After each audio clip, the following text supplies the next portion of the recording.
Hello? Okay. Morning, everyone. It's Tuesday morning. We had a pretty good Tai Chi group meetup on Sunday.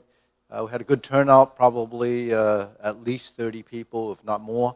We were able to go under the tree, and it was very encouraging to see so many people return after so many months of stay in place. So, actually, it was a great morning.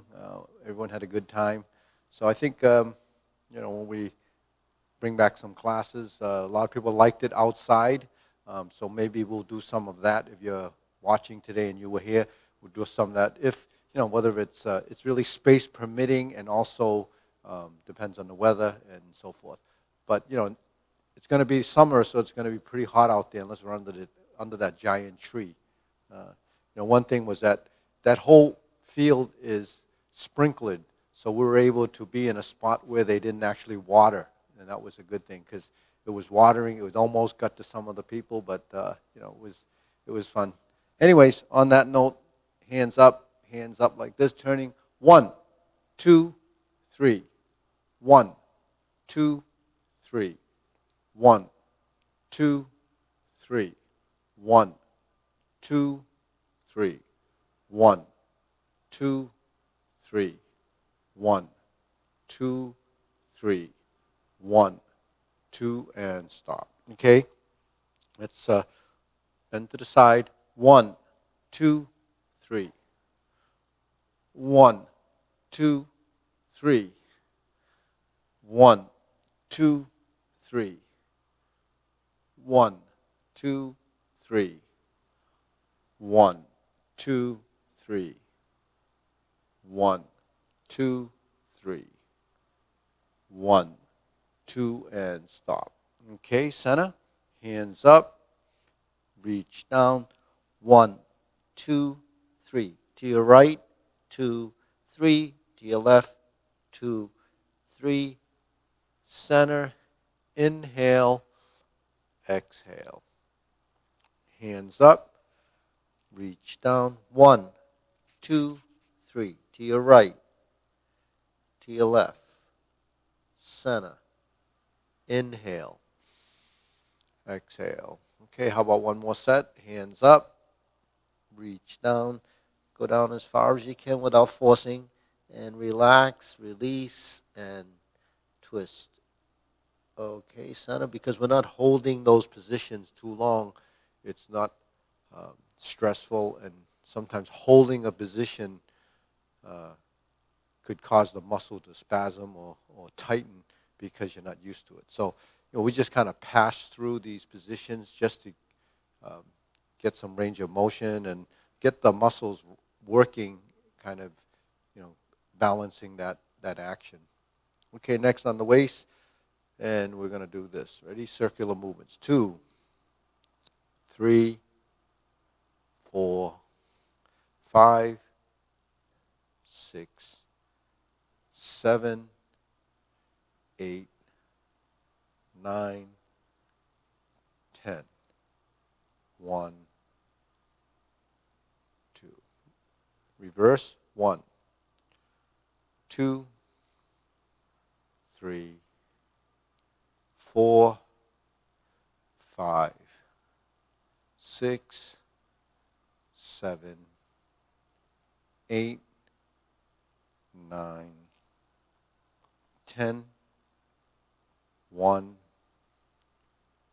2. Center, cross. Hold your knees. Circular movements. 1, 2, 3, 4, 5, 6, 7, 8, 9, 10.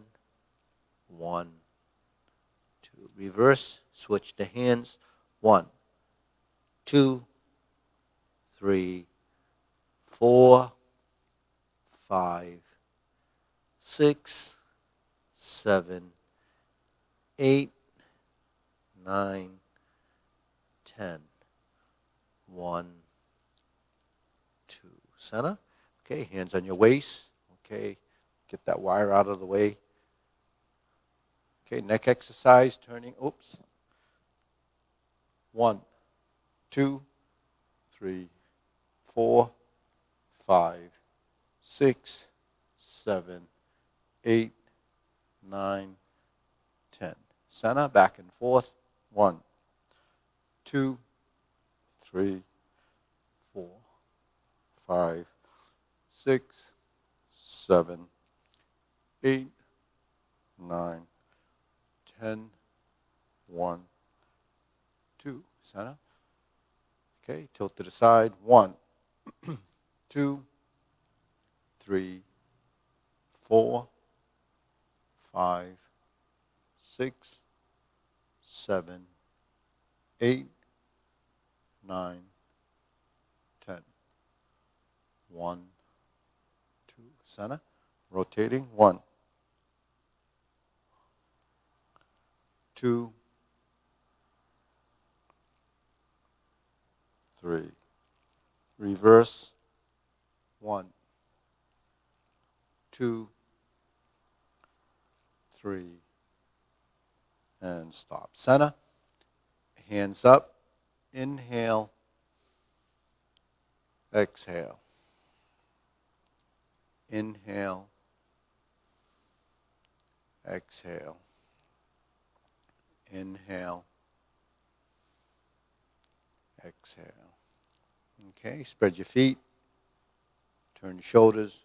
1, 2, 3, 4, 5, 6, 7, 8, 9, 10. 1, 2, 3, 4, 5, 6, 7, 8, 9, 10. 1, 2, 3, 4, 5, 6, 7, 8, 9, and stop. Turn. Okay, stretch it out.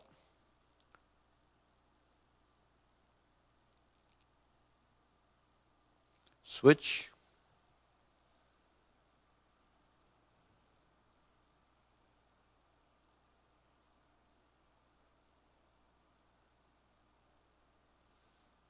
Switch.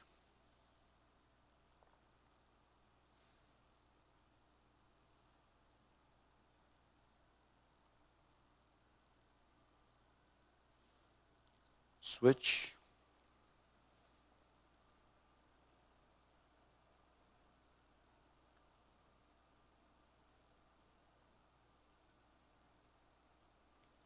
Switch. Straighten the front knee. Work the back of the legs a little, reaching down, stretching.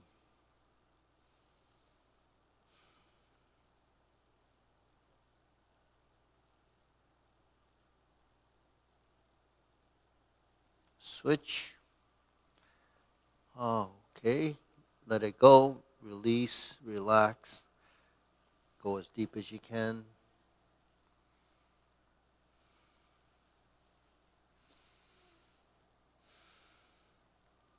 Okay, again, turn.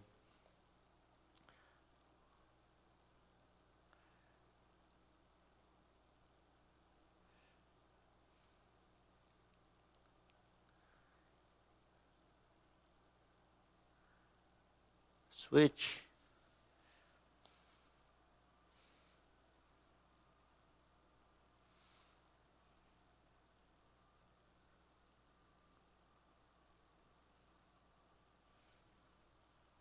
Switch.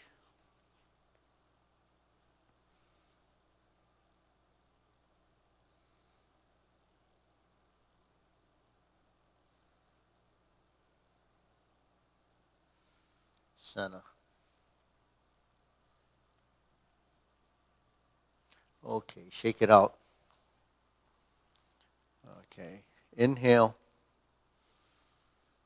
Exhale. Inhale. Exhale. Inhale. Exhale. Okay, next. wrists.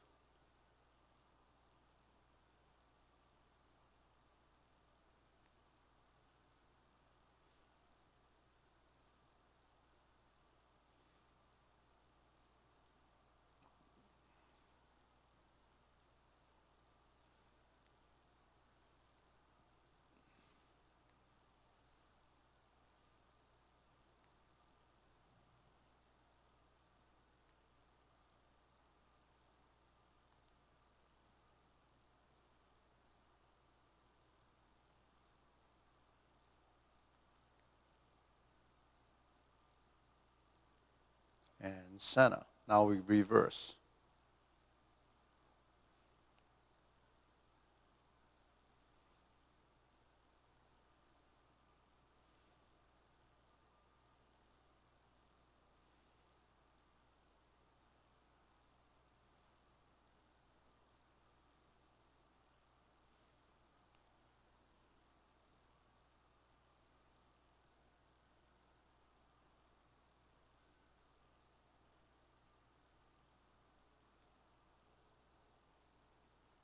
Okay, center, palms down, bigger circle. 1, 2, 3. 1, 2, 3. 1, 2, 3. 1, 2, 3. 1, 2, 3. 1, 2, 3. 1, 2, 3. 1, 2, 3. 1, 2, and stop. Okay, shake it out. Okay, deep breathing again. Inhale, exhale. Inhale, exhale. Inhale, exhale. Okay, shift your weight and you're here. And we've been doing this, for several months actually, learning to shift our weight, getting our weight over that supporting leg, finding the center and finding that balance point. Okay, so as you improve your ability, you actually can pick up on it a little quicker. But in the beginning, slowly find your center, let your body adjust, relax, and then find that position. Then you can do the golden cockroach stance on one leg. Okay, switch, switch, switch, switch, switch. Okay, center, I'm going to turn around. Do a few leg swings starting with your right side. And as we know, we swing the arms and then we get that foot working with the arms and legs. Turn, swinging the leg.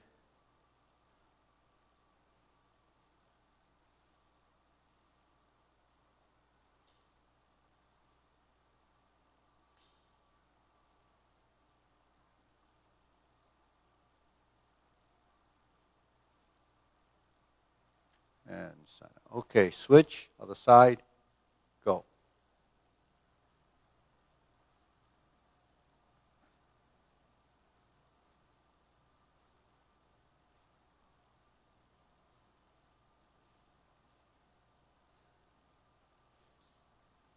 Oops.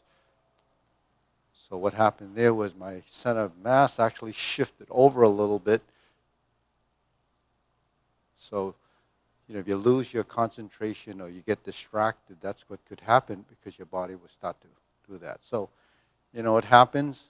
It's just part of that. So here it went like that. So actually it's your body responding. Okay, next we're going to go side to side and you're like this. So it's equal and opposite.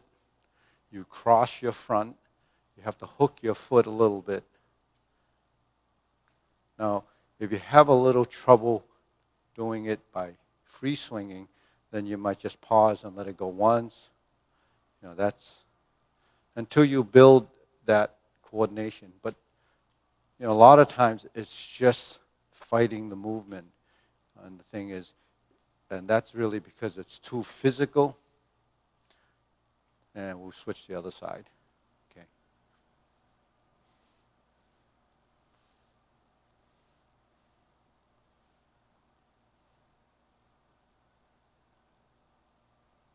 Just find that point where the foot is at its peak and then let it go.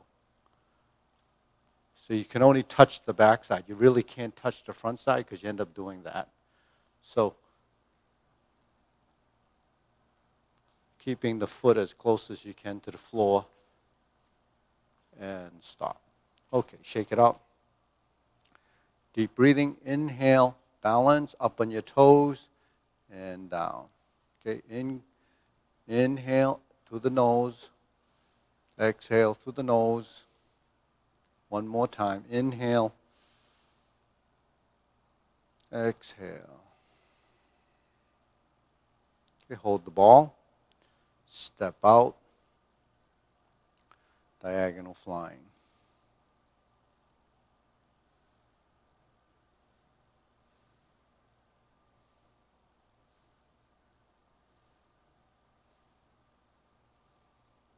Okay. Actually, it's silk reeling as one of the positions you pass through and then continue on. So this exercise, if you carry through or follow through with the movement, it becomes a continuous motion, and that's what silk reeling is. It's more of a continuity exercise. But built within these transitions are several positions that create a posture, namely diagonal flying, part the horse's mane, maybe some of the positions tied to Jade Lady Work Shadow, and so forth. Okay, turn, forward again, and back. So I'm not breaking it down, we're just working through the movements, mainly so that we can develop the continuity and track the movement as close as you can. You can always revisit some of the other videos that it is broken down each class.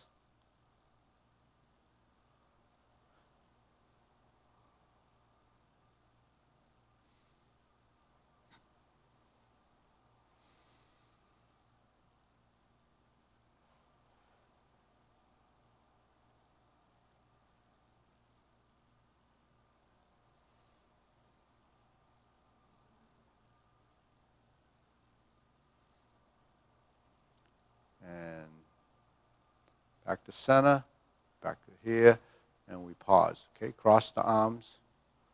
Okay, let's adjust the foot and put the right foot forward, open and close. Okay, so actually on Sunday, I corrected a few of the positions or brought up. So we'll do some of that today. Problem was we had a huge group spread out, and they couldn't hear me because we're outside. And so everyone said it'd be nice to mic that up, but the problem is we didn't even know where we were going to be. So setting up and then breaking it all down to move around, by the time you started the class, resetting up everything, it would be over. The time would be gone.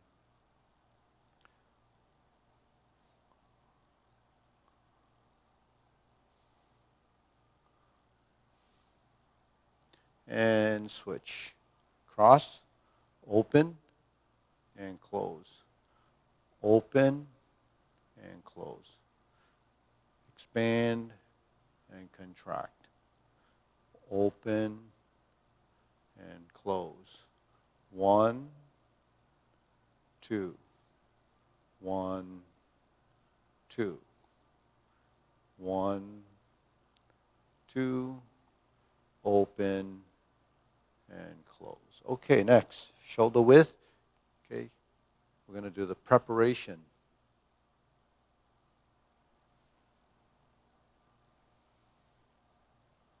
So this is the opening movement. If you recall, it's a starting posture, it's a starting position. Practically all the Tai Chi styles use some form of opening like this.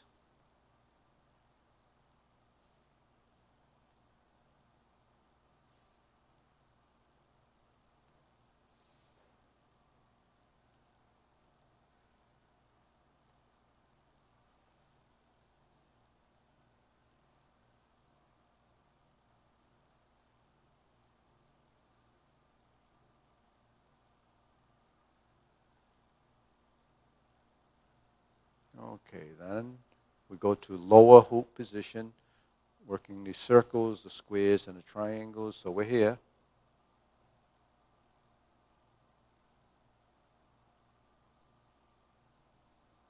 So this is rounding, knees slightly bent. Next we go to shoulder height position, clear your thoughts, breathe through your nose.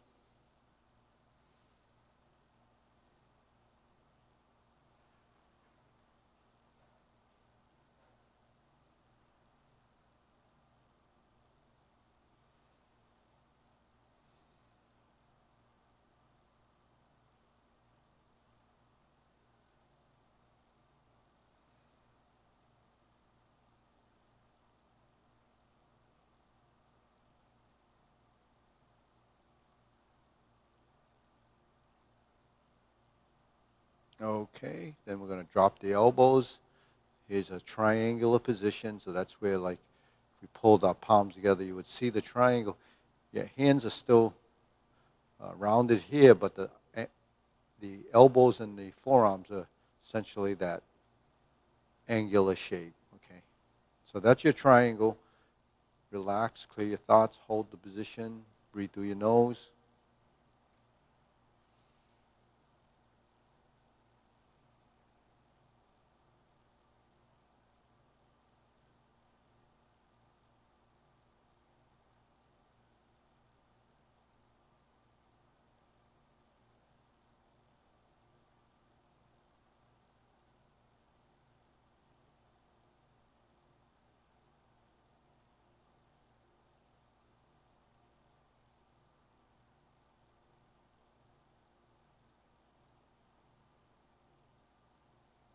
Okay, now lower, there's your hoop. Let's sort of straighten up, lift the back. So this is essentially square. Square means parallel, like this. And it's kind of aligned so that you have this rectangle. Lift your legs, means straightening the knees, lift the back. Don't lift the chin, keep the chin slightly relaxed or chin down to take the tension out of the nape of your neck, because if your neck's like this, you feel that contracts here. So you have to let that out, let that go. Now extend your fingertips. Okay.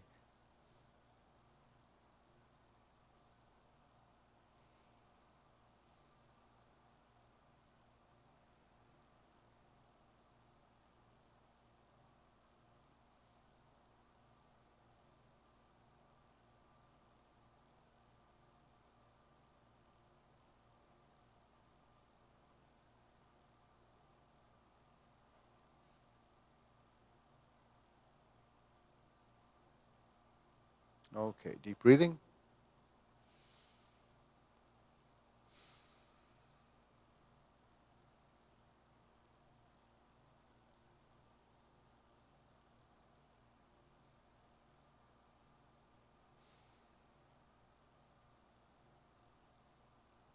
Okay, shake it out. Okay, next we're going to do diagonal flying. We're going to step out and we're going to slant up like this.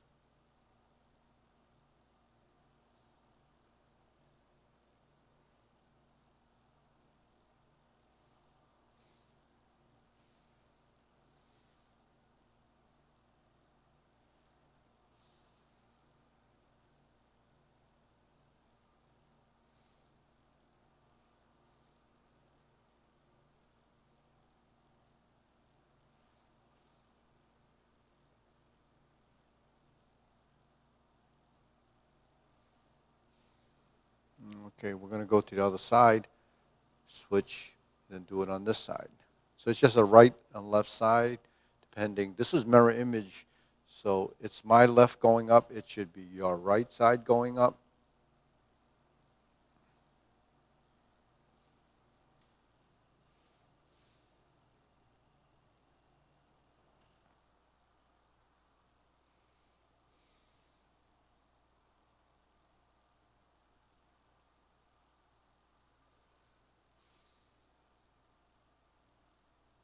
Okay, next. cloud hands.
Okay.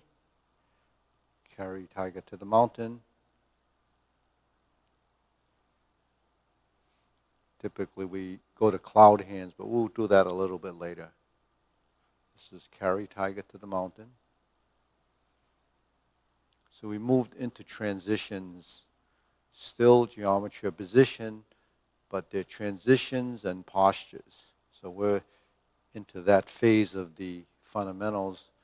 This is a carry tiger to mountain as a posture, a transition, and it still has a lot of the concept of the geometry of position and the reference points: high, shoulder level, navel level, lower, upper, out, cross hands, center line, and lower. Okay, now we're going to go to the infinity sign. So you know from the form it's divert and block, and then finished with the punch. So divert, block, and punch.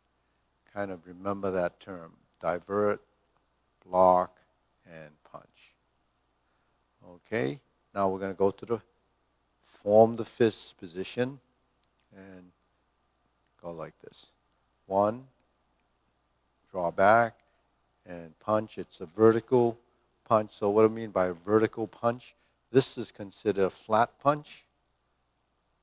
When the fists are like this, with the thumb up, that's the vertical punch. So sometimes people see this and then they think punching, they need to do that.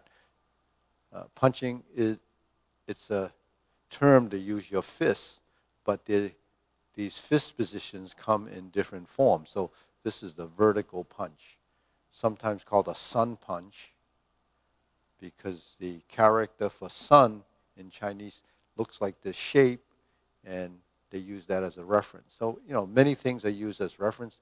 In fact, many of the transitions and movements are really classified as some of the strokes in the Chinese characters. So that kind of, it's very,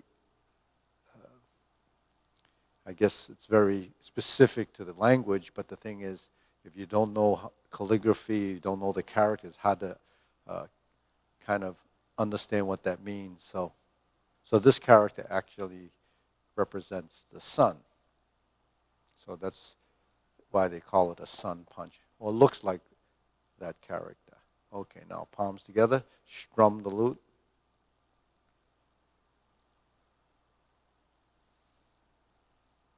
So this is your triangle, this is your center line. We're going to just learn to swap the two sides.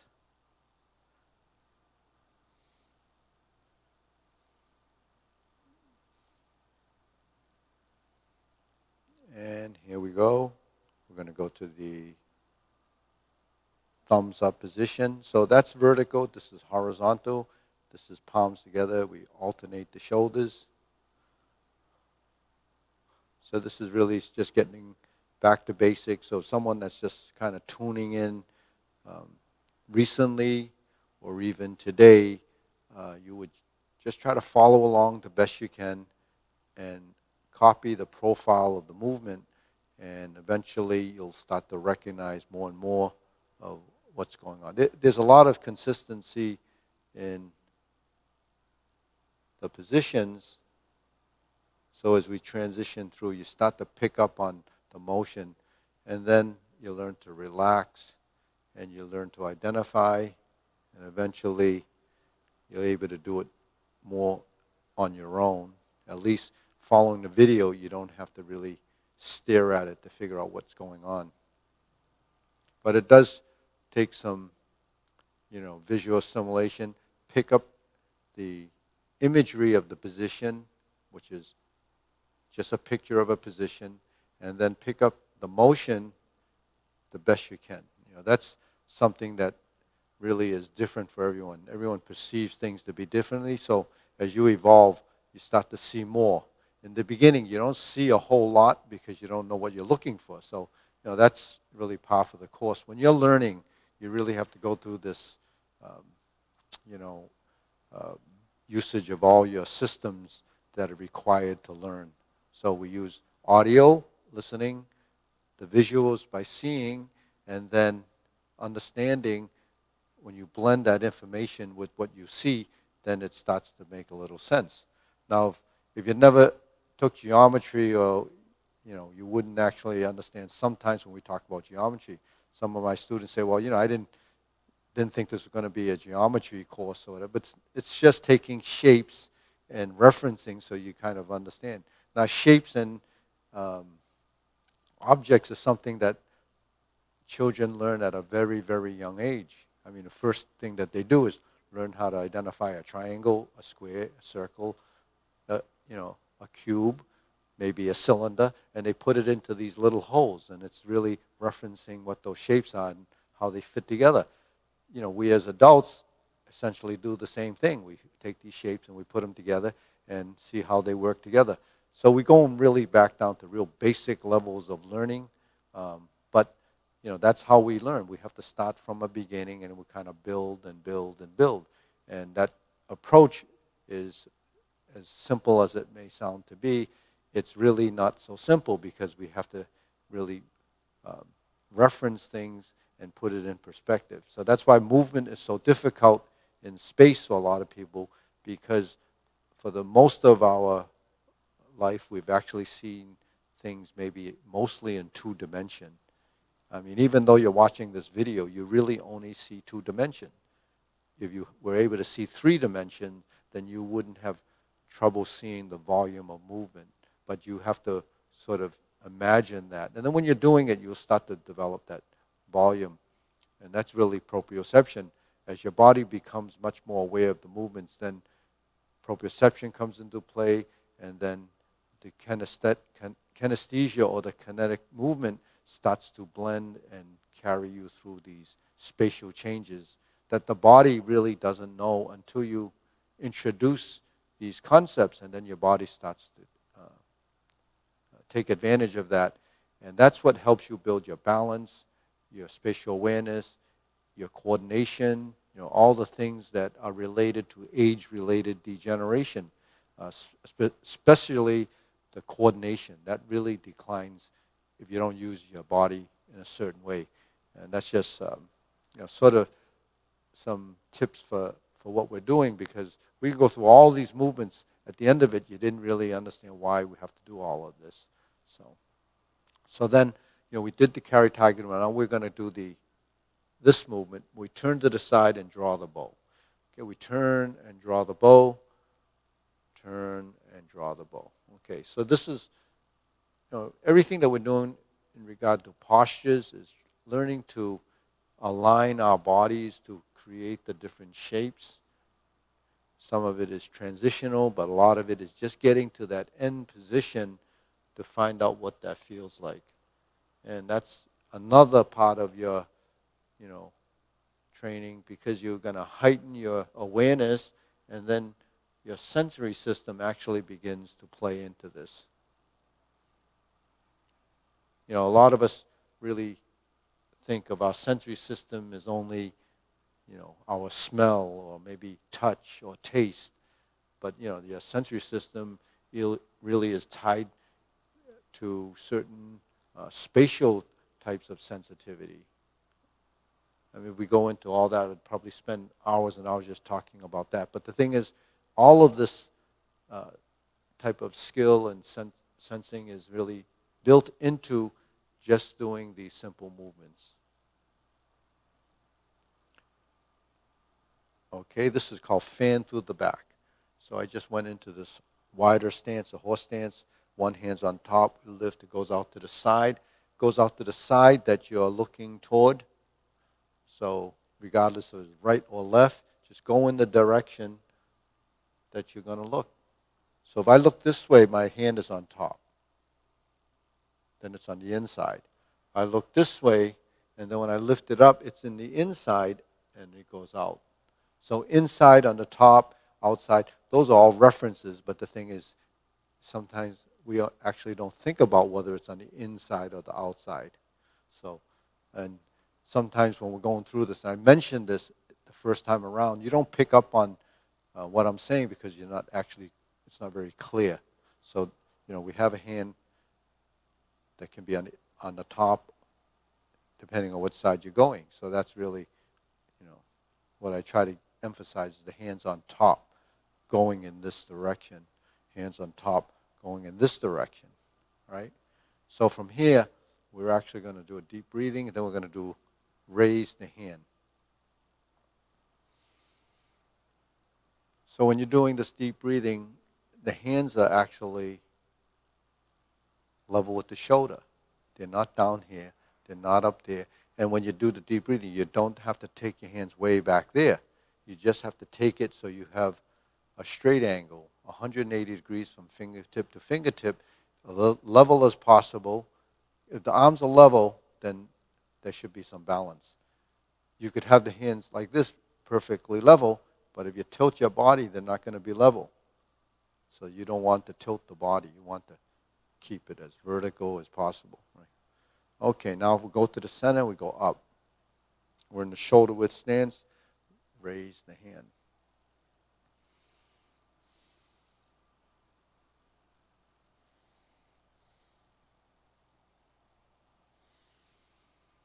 So going right to fundamentals and explaining that these are warm-ups that if you're new watching, we do these every class because that's our routine.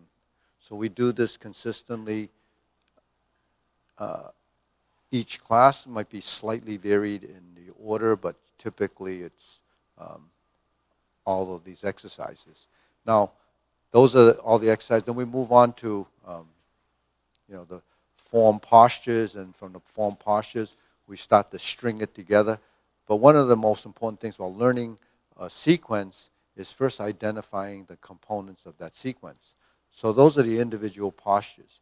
So throughout these warm-ups, you're going to hear different terms, preparation, triangle, center line, neutral, strum the lute, rounding, sinking, rising, turning.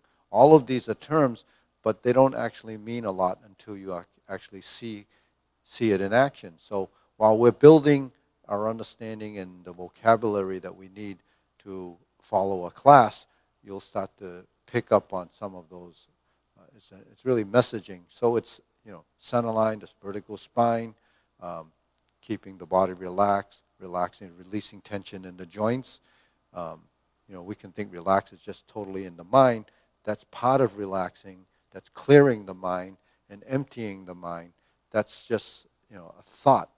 It's a process that we develop a technique for.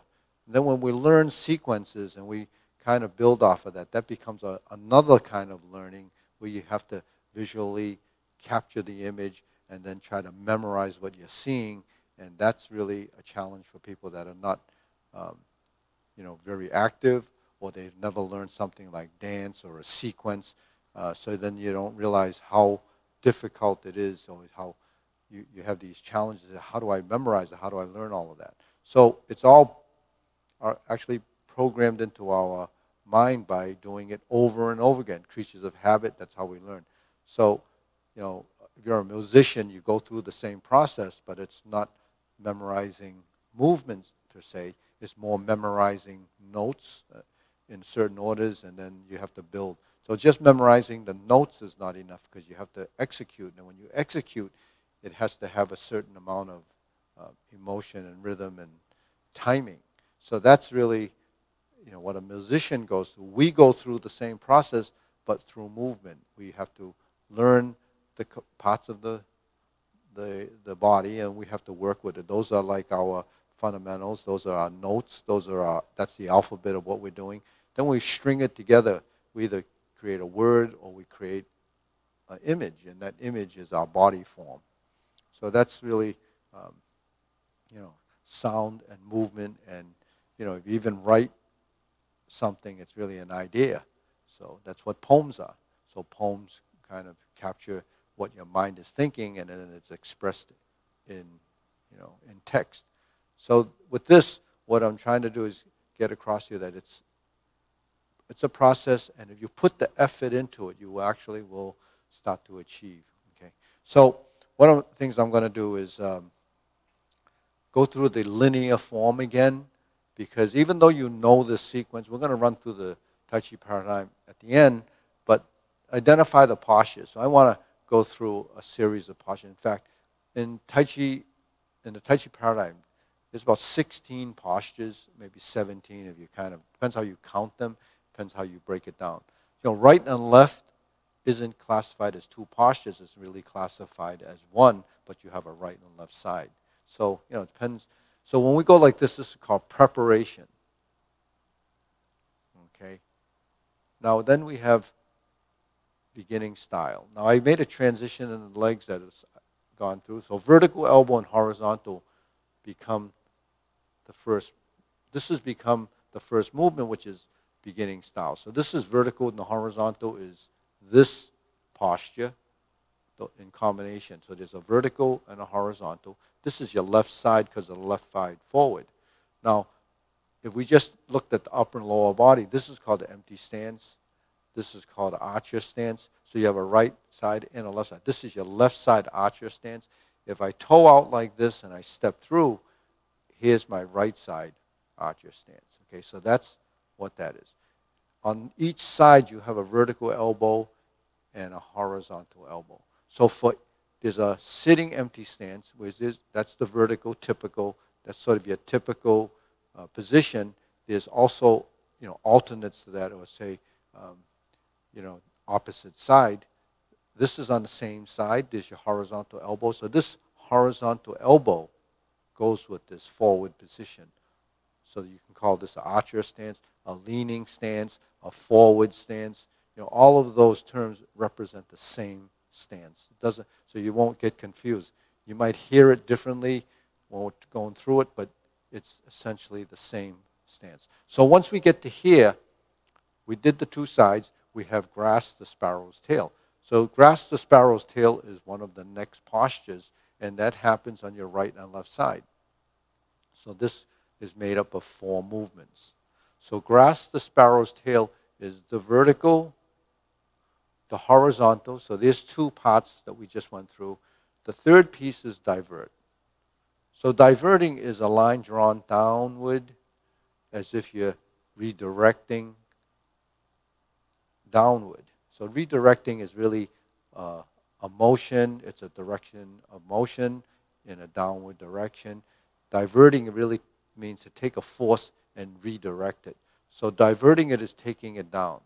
Now when we turn the inside hand up and we bring it across to the front shoulder, because we have the right leg and the right hand, they work together as the complete movements to grasp the sparrow's tail. So we have 4 movements. You have vertical, that means elbow down. Horizontal, that means elbow out. Divert or roll back means to take something from point A to point B in a slightly slanted way. Now that's just one way of diverting. Diverting happens in many dimensions because we're dealing with 3-dimensional movement. We're just using in the first posture, diverting downward to the opposite side of the primary stance or primary position. So this is your right side. That's your position. So we're on the right side. We're going to take it down to the left. Now, when we get across, if we're turning the body, or just even come to your center for the simplest, and then turn the hand up and push forward. So that keeps you tracking in 4 different motions, right? You have the vertical, you have your horizontal, you have the slanting movement going down, whether it's to this side or to your center. If it's easier, turn this hand up and you push out. And the pushing hand is on the same side as the forward foot. So that represents grasp the sparrow's tail. Now, we did those movements on the left side. It would be exactly the same, but it's just a mirror image.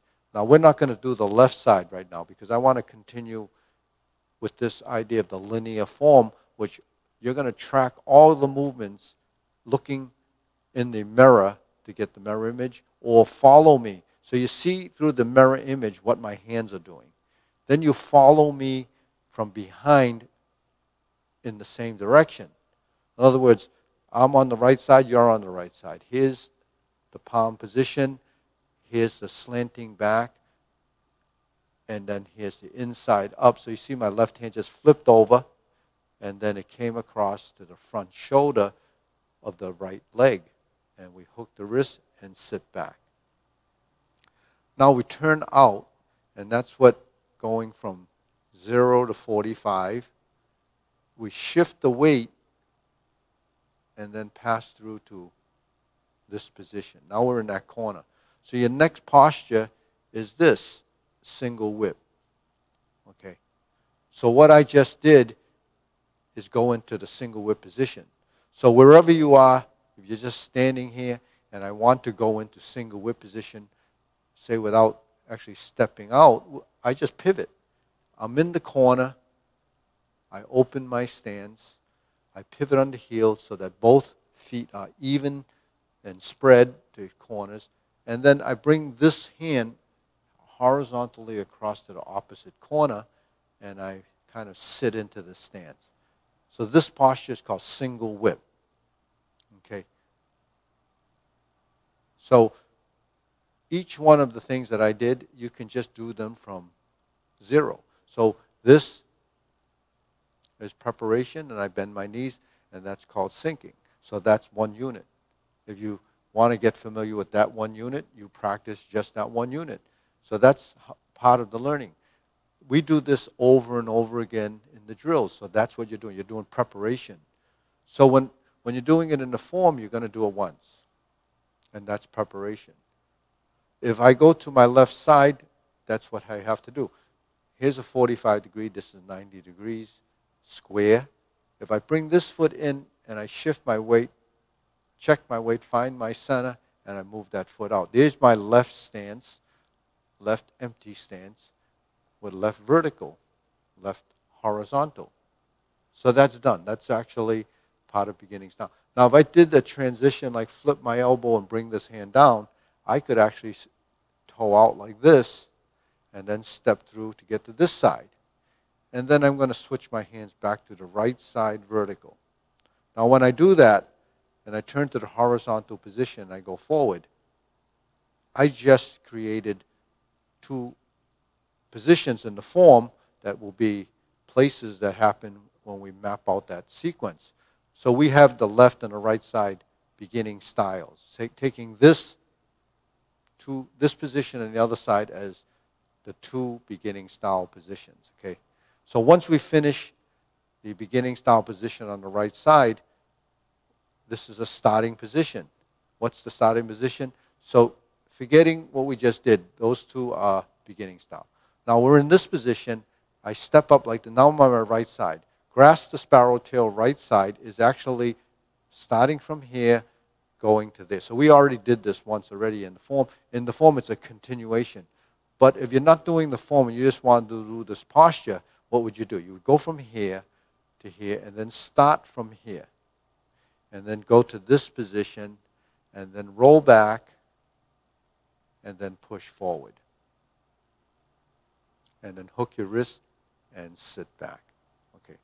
So that's 1 unit of grasp the sparrow's tail, right side. So taking each one of those postures and breaking them down into these simple units is sort of the first line of learning the form, because you have to identify the individual components of the form before you can actually begin to string it together. Now, if you can't identify those postures, then it's probably not a good time to start stringing it together, because you're going to get lost, in the shuffle of those movements. So what you have to do is identify them first, practice each one of the units that I just went over separately, and continuously working that one piece, one unit at a time, and then your body will start picking up on it. And how long does it take for your body to pick up on it? It takes, really, depending on how often you do it and how much effort you put in. If you did that 10 times a day, every day, in about 2 weeks, or 3 weeks, it starts to form. And in 4 weeks, it actually will go into your long-term memory. Without it going to long-term memory, the recall is going to be just trying to work off of what you memorized in the class. So that's why it's a challenge for most people to learn, because they don't realize that it does take that amount of time for the short-term memory to translate that into a longer-term memory where you can draw off it. Because once it goes into long-term memory, you begin to know it. And knowing it is really what's important. So you can't rush through learning by following the form, learning 30 movements. But as you progress and you start to identify more and more of these postures, you start to follow the class and follow the sequence, and it starts to build. It is a long process, but the thing is, day one, 6 weeks later, you know it, and then it starts to become a process that you start to get familiar with. So you begin to develop the knack of learning sequence. When you have that knack of learning sequence, after you complete the first series of movements and finish the Tai Chi Paradigm, you go in and you use the same process to learn the 108 movement form. So it's like that for you, it's like that for me, it's like that for anybody that starts to do this. And some people have a better knack of learning sequential type things because maybe they've been trained in some other discipline that allowed them to learn some of these type of sequential things. So, they're all routines. Everything that we do, whether it's a gymnast, a dancer, ballet, modern, they learn different sequences. It's the same process. Younger people generally have an easier time with learning some of those things because they memorize the order of what they're seeing. But with dance, sometimes it's a little bit more free, so they're allowed to have that interpretation. But if it's a disciplined dance, then you have to capture those characteristics. So this isn't dance. This is Tai Chi. It looks like dance, but the difference between Tai Chi and dance is really the conscious intent of your movement. All of our movements actually have a functionality on one side, but it's also functionality on the natural course of how we function daily. So what I'm trying to teach as prevention of age-related degeneration is how to move the body efficiently and naturally so that you can maintain functionality, efficiency, and not waste a lot of energy that's not necessary. So that's really the basic. So again, let's take it from here, open it to here, and we're going to be in the single whip position. So this is hold the ball. Now I went over this, if anybody's watching today that was here yesterday, and I went over, Sunday, not yesterday, the hold the ball position. A lot of people couldn't hear me, but I could still see that some people were not doing the movement exactly the way they should be. So I brought up the fact that you have to pass through center, and you go to here. That's your palm side in first. So remember that the palm side goes in, then the hook side, which is this side, goes across, and then it levels to create the hold the ball position. So the hold the ball position, typically, and it's pretty consistent with other styles as well, hold the ball is this. And this is about shoulder height, and this is about the level of your navel. So the size of that ball really is reference to this space. So if we're taking this and we reverse the ball, that's just the opposite side. So there's, from single whip, this is one method of holding the ball. So your hand goes across and it's lowered, and you create this rounding. Okay. Now this hand goes across, and you create the top part of that ball. Now if we flip it, this action is also holding the ball, and that shows up in different times. So holding the ball can be generated and controlled by different methods or approaches, depending on what position you're going from to. So, for instance, if I'm here, by just turning like this, I already developed the hold the ball position. Now, hold the ball position is what leads you into a couple of postures: diagonal flying and part the horse's mane. So when you're in this position and I step out like this, I pass through this diagonal position, and that's diagonal flying. So that's why when we're in the single whip position and we want to hold the ball and then transition into diagonal flying, that's what has to happen. Okay. So if you're not doing that, then you should focus on improving that movement. Okay, so that's the diagonal fly, hold the ball. That's really hold the ball to diagonal fly, stemming off of single whip. So that's really something that, as a basic, you should pick up on that and figure that out and learn it by doing it over and over again. Do it 10 times a day. In about 4 weeks, it's going to sink into muscle memory. Once it goes into muscle memory and it's in a long-term memory, then you can start to work it so that it becomes innate. Has to become innate. Has to become part of your system, that as soon as you do this, it's going to do this. So that becomes a subconscious motion. And then from that point, you can start to adjust and modify what you didn't pick up previously, so you will evolve. That's how you evolve. So that's one of the things that we do is learn it first and then build off of that. Now over here, let's forget what I just did as getting into single whip position as one unit.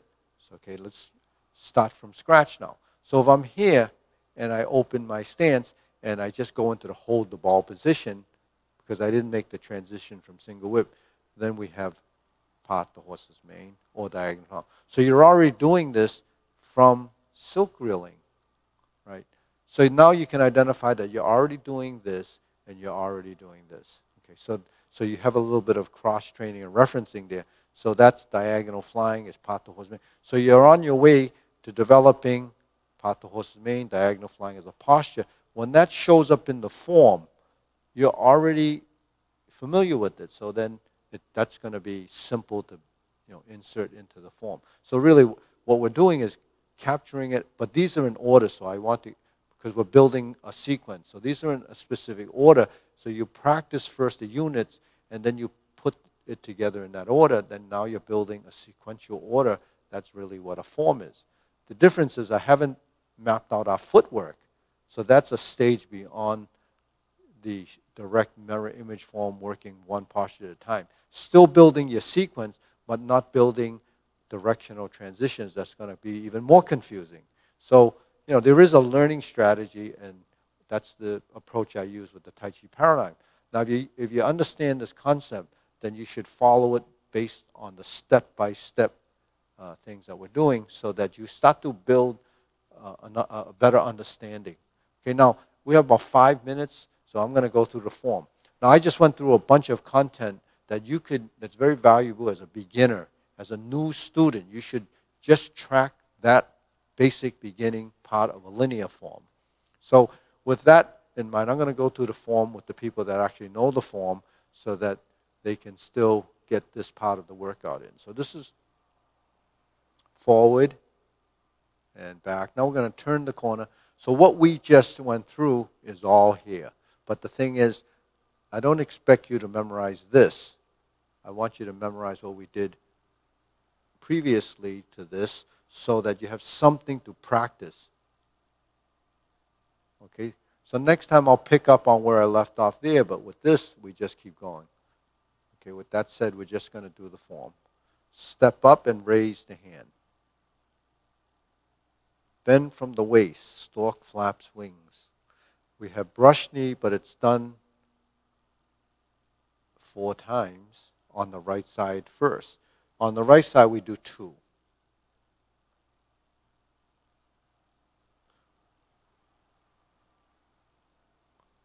Then we go to the left side.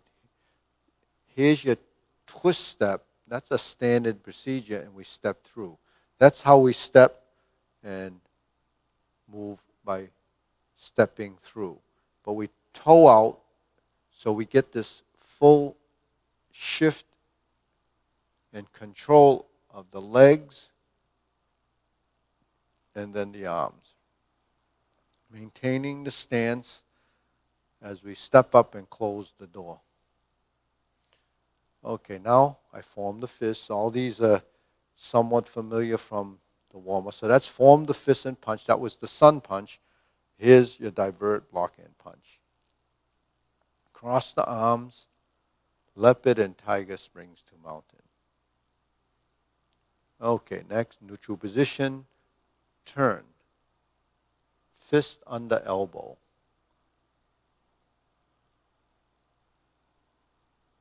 Just remember, each one of these is 1 unit.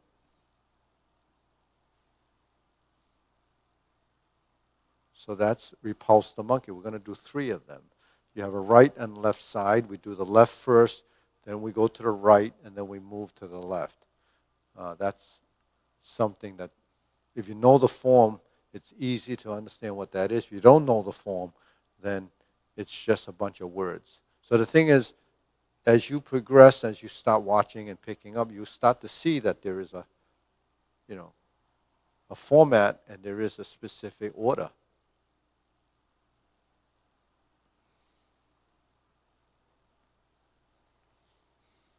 Turn.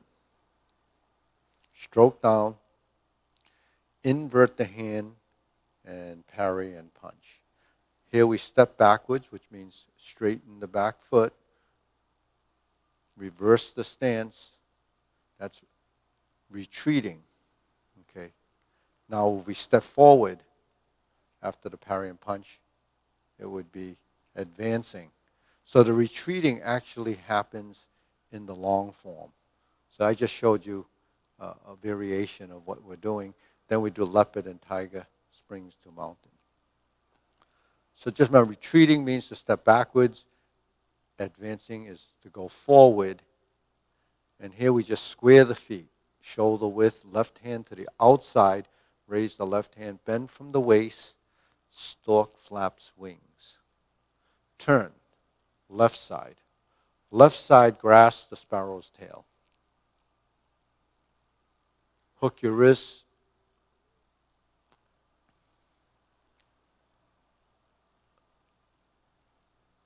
Hold the ball. Reverse the ball. So there's holding the ball and reversing the ball from the single whip.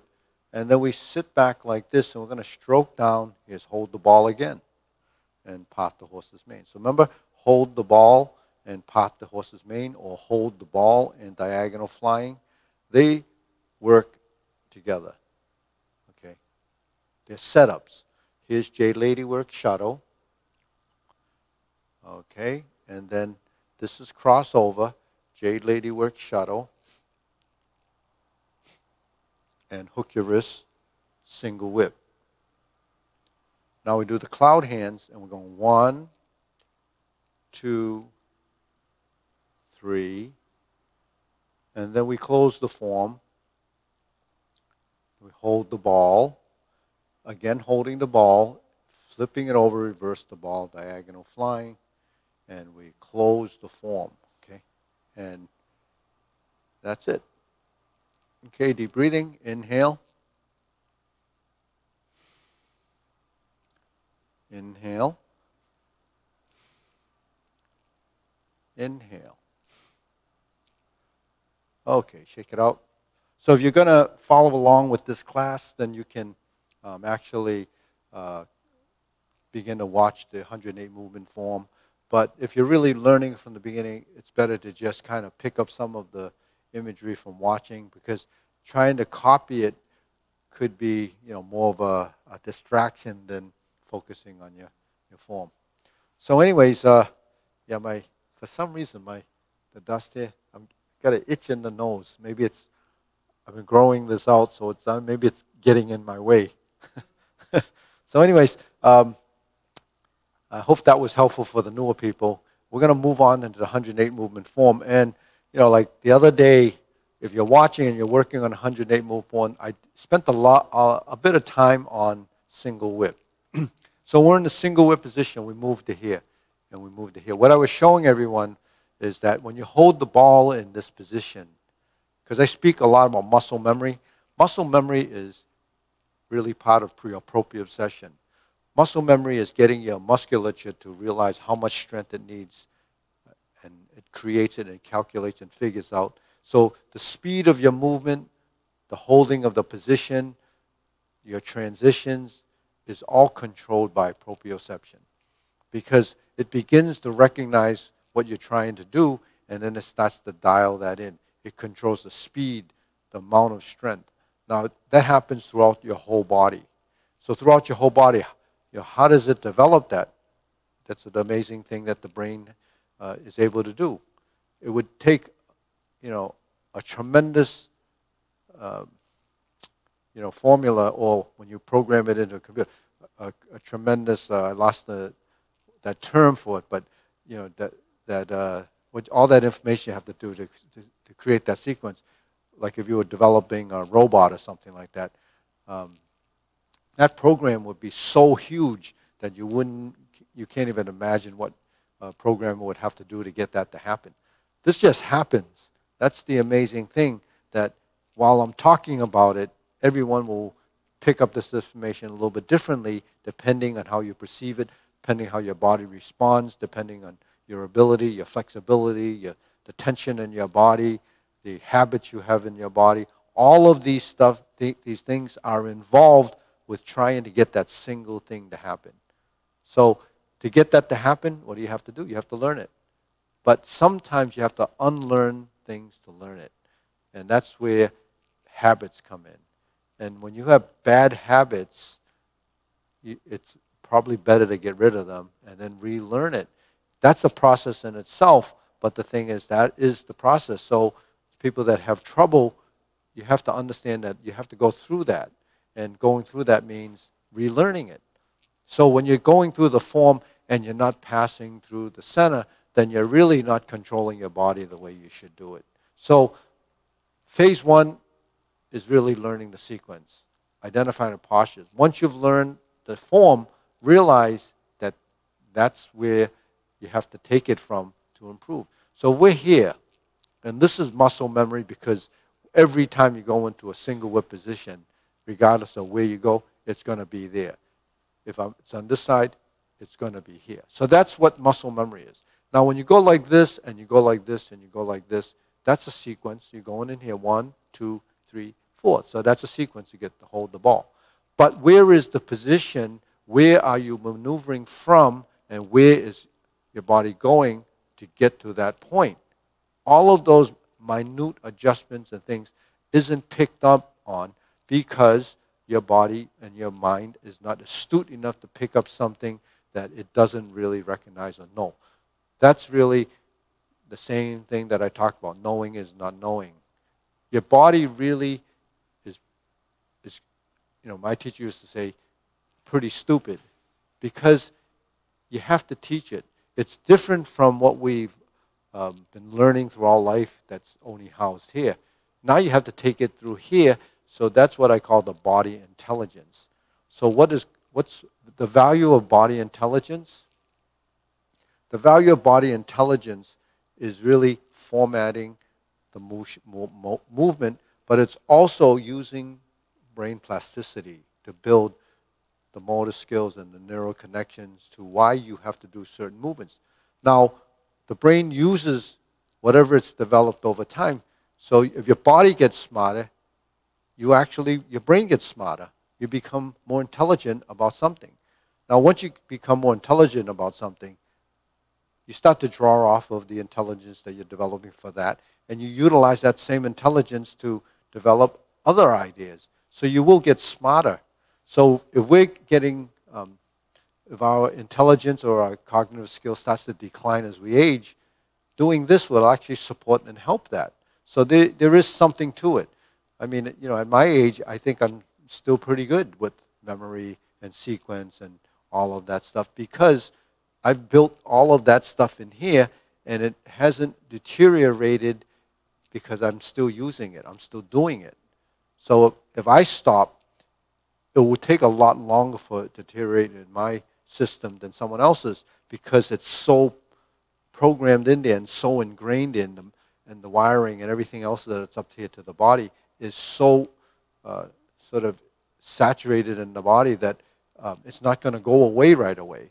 But if you don't do it, it actually will start to disappear, and you start to forget, and you start to lose those connections. So that's really something that's kind of interesting if you've never thought of it in this way. All right. So when we're in the hold the ball position, if we're here, like in carry tiger to the mountain, and we end up in this position, here's hold the ball like this. Okay. So holding the ball coming through center down here and here is what you have to do to pass through your center. If you don't go through that process, your body really doesn't recognize it. So the accuracy of that and the idea of sinking your elbow to this position becomes, you know, a transition that the body starts to recognize.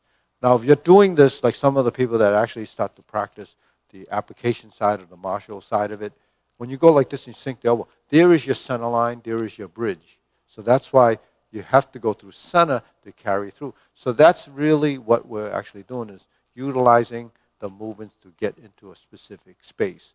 Now, another way of getting into hold the ball is this. So holding the ball can be stroking down and doing this, but your body has to capture the direction of movement. It has to find the position. You have to stroke and you have to create, while you're going through its three-dimensional movement, while you're going through it, you have to monitor the movement and try to create the action and maintain a consistency referencing the body. So here again, that's where Pata Horse Main is, diagonal flying, silk railing, all supports that. So if you've gotten through the 108 movement sequence, it's time to go back, revisit all of the things like silk railing, Pata Horse's Mane, hold the ball. All of those become critical elements of the form, because without knowing those, you're going to have the inaccuracy of the movement, and the timing and so forth can't be built. You know, you can't build timing off of something that's already distorted. You know, it's like your car. There's a timing mechanism that gets everything to be synchronized. Well, if one of those things are dysfunctional or broken, like a gear or whatever it is that takes to takes it to operate, if one of those things are off, the synchronization is off, the timing is off. So if one of your components in the body is a little bit off in motion, you're going to have trouble synchronizing it. So what do you have to do? You have to go in and you have to try to fix what is sort of the piece that's not working with you, it's working against you, and then you have to figure that out. But you really can't figure it out. You have to do it through motion, and then this will figure it out, because it'll actually sort out what is the discrepancy in the movement from doing it over and over again, and then it'll refine itself and fix it. So, but first you have to realize that you have something to fix, and that's because it feels awkward, if you feel imbalanced, you feel tense, you feel stiff, you feel the movement doesn't have range. So you have to find out where that's happening. So that's part of that process. So that's holding the ball like this, reversing it, depending if you're turning this way or turning this way. It depends on where you're going to reverse the ball and close the movement. So in the closing of the form, we have it here. So we're reversing from here, we're reversing to get this hand here to do the right side diagonal flying, do closing. If we're at the point where reversing to here, diagonal fly, and then turning to do part the horse's mane, you essentially have to reverse the ball twice in the form to get to the appropriate position to do the posture on that specific side. So that's another thing that over time you'll just know that holding the ball, this hand's going to go up, hold the ball, this hand's going to go up. So that becomes just innate, and it becomes reflex or just action that your body kind of knows. All right. So reversing the ball actually is like this too. Because what we're dealing with is a ball. It's a sphere. You know, while we're talking about holding these positions, that's really a cross band or a section of that hoop that we're talking about. It's a circle. I say a circle because it's round. I say a cross section of that movement because it's just that slice of that globe that we're talking about. So in here, we have a space. And in that space, what do we have? We have volume. So in the volume of that space, depending on how we're looking at it dimensionally, then the ball can go forward. It can go side to side. It can go around and then start to fill out the volume of the space as if you're just turning and rotating around. Now you're into three-dimensional, multi-dimensional motions that happen as transitions in the form. Can you track those movements in the beginning? Probably not accurately and not precisely and not referencing correctly, because the body doesn't know when to make the changes and how to make the timing adjustments. That happens with the more skillful practitioners and the people that have been studying longer, and that's just how it is. If your body doesn't know that dimension of movement, it just can't go there. It's because that's the mapping of our space. We actually developed that as part of our proprioception, part of our knowing, because that's what it is. Proprioception is knowing yourself within a space and what you're doing with those motions. So reversing the ball comes in this form, it comes in this form, because I'm just answering one of the students' questions before, saying, well, when you go to part the horse's mane or you go to palm strike face, is it reversing? Is your palm going over the top? Is it going to the side? It's all of the above, because it depends on how you're moving. It depends how you're integrating your body. Now, if you're only seeing the hands, you're not going to actually recognize the dimension of the body and so forth. So that's the question, but actually the answer is you need to work it more to identify what you're doing with the movement, and then it's your interpretation and the intent of that application. But when we're like this and I turn, depending on what I'm doing, this is palm strikes face, this is going to the kick, and I reverse the ball, depends on the space that I'm going in. It's not just one dimension, and it's not flat.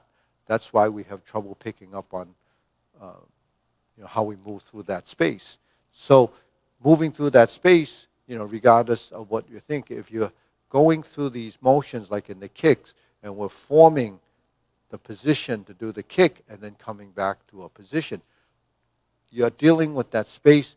And then if you brought in a variable, if you're using it functionally, how do you adapt and how do you manipulate the position? Because now that becomes another level of adjustment, because now you have restrictions, you have barriers that don't allow you to create that motion.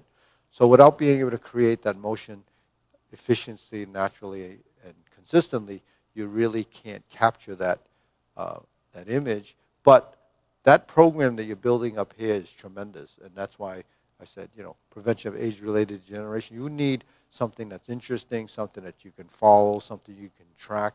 And the fact of the matter is, if you're trying to improve balance, the first thing you do is have to learn how to stand on one leg.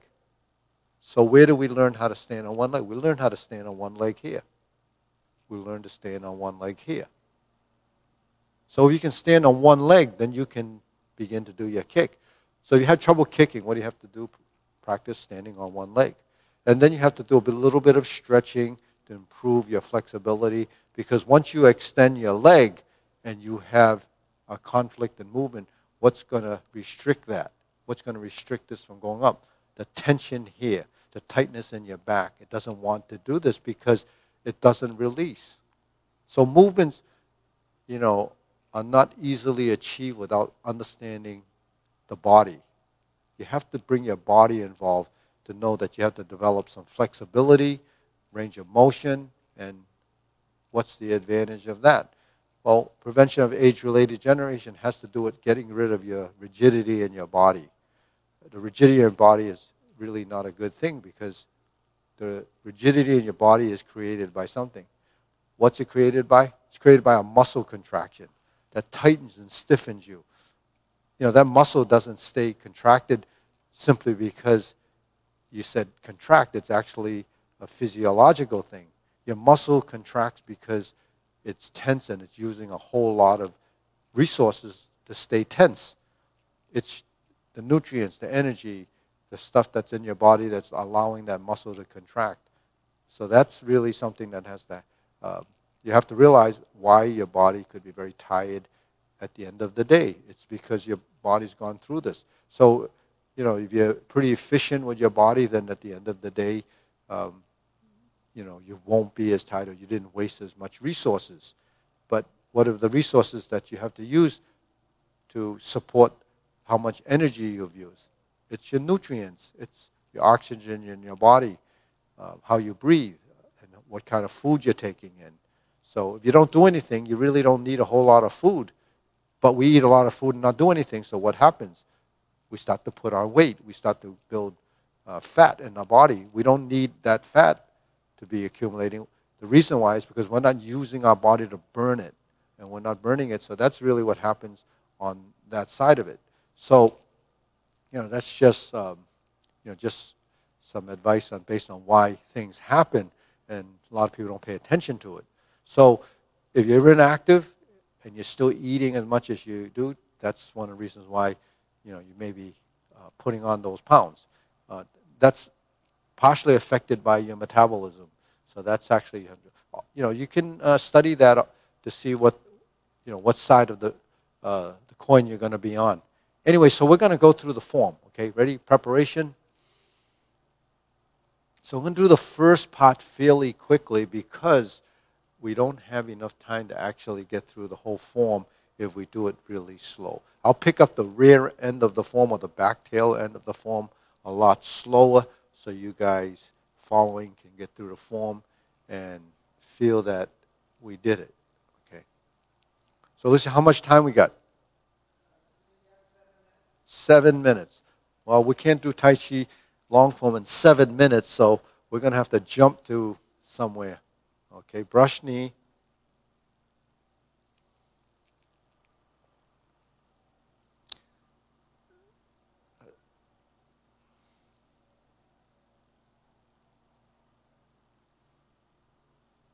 And here we are.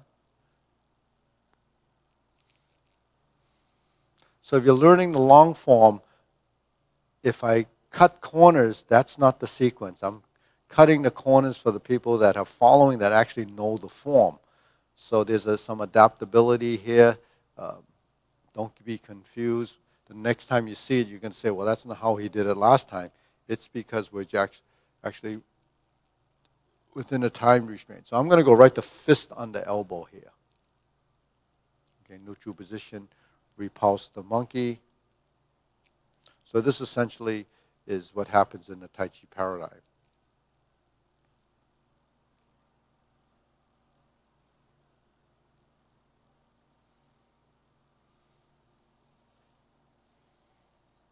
Okay, now I'll do the carry tiger to the mountain.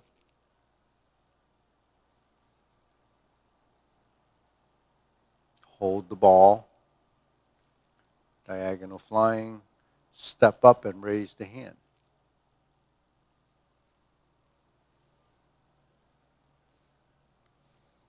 Turn. Brush knee one time. Insert the needle. Fan through the back.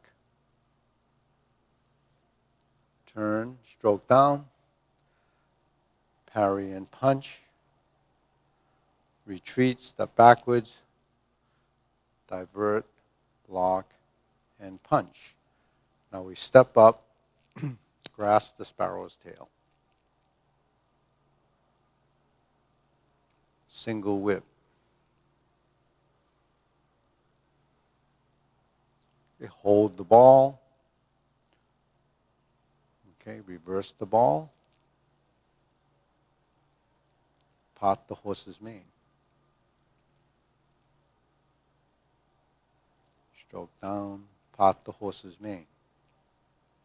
Step up, stroke down. Step up, stroke down, part the horse's mane. We're going to cross corner. Jade Lady work shuttle. Turn. Forward, back, forward, part the horse's mane. Cross over. Jade Lady work shuttle. Turn. Cross corner, Jade Lady work shuttle. Grasp the sparrow's tail. Single whip. And cloud hands. 1, 2, 3, 4. So I'm doing a abbreviated cloud hands just to get into the position. We're going to do palm strikes face. 1, 2, 3. Single lotus kick. So we turn, kick that foot, brush knee left. Here we go forward, punch down the crotch, step up, grasp the sparrow's tail, hook your wrists, single whip. Okay, here's our downward posture. Pull down, step up, 7-star, turn the corner, palm strikes face, turn again, double lotus, draw bow to shoot tiger. Step up, palm strikes face, turn, parry and punch, high bat the horse, form the fist, step up, grasp the sparrow's tail, and hook your wrists and close the form. So what time we got, Lucienne?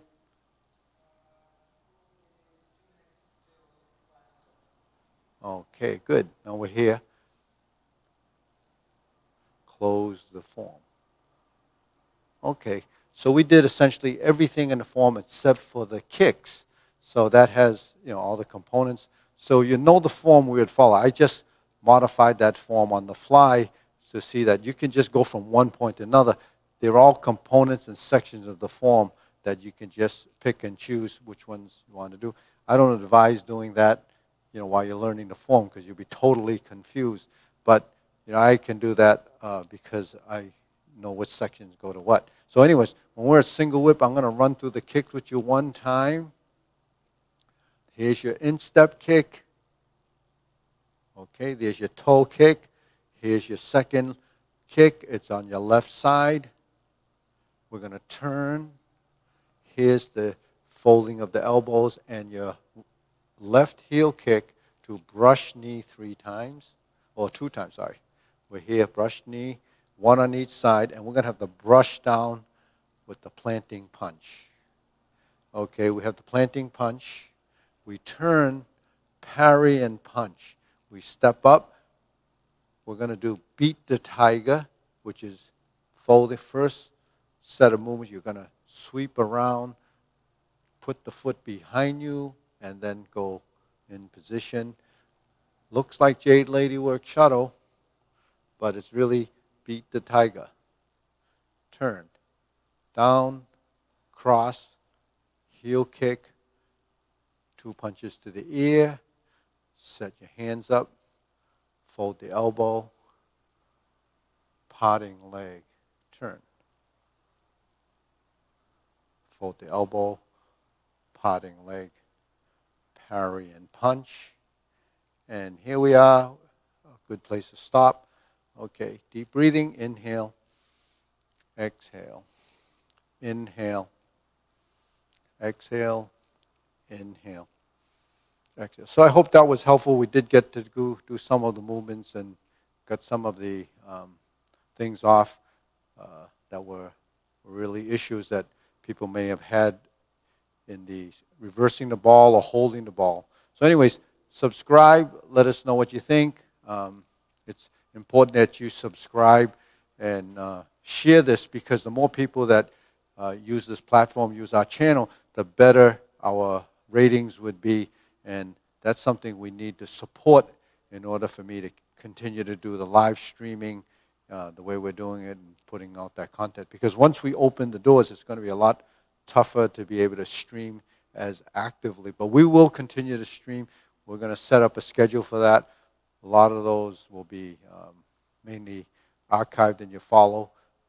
Thursday morning, I think, is going to be a streaming morning, as well as Wednesday morning. So Wednesday morning, we'll continue to stream. Tuesday, Thursday will be a streaming. Saturday's live. Tuesday's live throughout the day. Wednesday evening is going to be live. So that schedule should be going out with, some of the precautions. We have all the guidelines in place for temperature taking. If you're not sure about how safe it's going to be here, you should come, in the beginning to see how comfortable you feel, and then you can make that judgment, then. Because without knowing, maybe you're losing some time of not coming. All right. So on that note, I'll talk to you later.